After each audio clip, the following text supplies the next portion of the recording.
मैं आपको एक असली की कहानी सुनाता हूँ। कहानी क्या मतलब, जो मेरे साथ हुआ। रोहिणी में एक परिवार है जो पहले किसी एक गुरु के यहाँ जाते थे। तो वो परिवार मसीह में आने लगा। तो वो परिवार जब मसीह में आया तो उस परिवार में जो मेन आंटी थी, जो मतलब दादी माँ थी, वो थोड़ा नाराज़ हो गई कि ये मसीह को मान रहे हैं। तो उन्होंने एक दिन उनको कहा कि तुम बुलाओ। मैं उस समय मेरे ख्याल से 22 साल का था। तो उनका बुलाओ उस लड़के को। और उन्होंने कहा हम अपने इनको बुलाएंगे, स्वामी को। असली की बात मैं आपको बता। तो मैं वहाँ गया तो वो आगे बैठे थे, मेरे को बिठाया। तो कहने लगे आज इस लड़के का मुंह बंद कर दो आप, इसने भरमा दिया है हमारे बेटे और बहू को।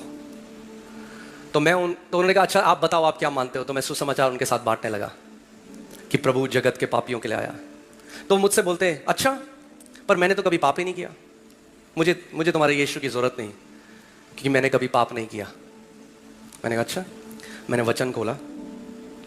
मैंने कहा यहाँ एक आयत है, मैं पढ़ूं? उनका पढ़ो। मैंने कहा इसमें लिखा है जो कहता है कि वो पापी नहीं वो झूठा है।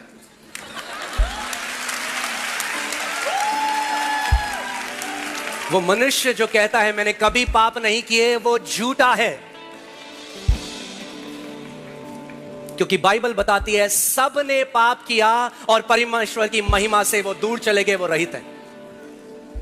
आप जानते हैं जो वचन का जो अधिकार है ना, जब यीशु ने शैतान के विरोध में जो बोला, जब लिखा है तो शैतान चुप हो गया। जब आप लिखित वचन के अधिकार को उठाओगे हर एक आवाज चुप हो जाएगी। और उसके बाद ऐसा हुआ कि वो बिल्कुल चुप हो गए। और मैं उन्हें एक आयत के बाद दूसरी आयत में सुसमाचार प्रचार करता रहा। और वो आंटी चिढ़ गई, अरे बोल क्यों नहीं रहे हो, ये लड़का इतना बोल रहा है, तुम चुप क्यों बैठे हुए हो।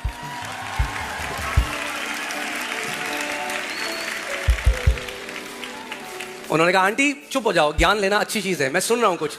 उसके बाद आखिरी में उन्होंने कहा क्या आप मुझे बाइबल दे सकते हैं। मैं उन्हें बाइबल गिफ्ट करके आया। उसका